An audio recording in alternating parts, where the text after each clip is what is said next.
ล้มหรือลุกอย่าไปทุกข์กับชีวิตถูกหรือผิดอย่าไปคิดหนีปัญหาดีหรือแย่อย่าไปแคร์คนนินทา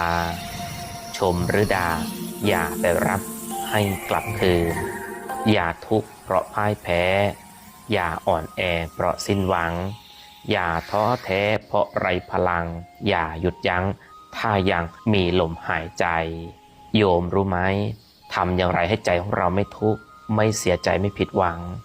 หน้าที่หลักของเราก็คือการวางใจให้เป็นกลางให้มองโลกตามความเป็นจริงและการเอาตัวไปอยู่กับความคิดที่เรียกว่าคิดกุศลหรือคิดบวกนั่นเองคือต้องรักษาใจของเราให้ดีก่อนพอใจของเรามีพลังเดินต่อ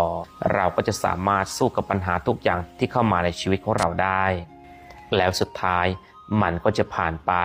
ขันติแปลว่าอดทนโสรจะแปลว่าเสงี่ยมเมื่อวันเวลาผ่านไปสิ่งดีๆจะเข้ามาเองนะ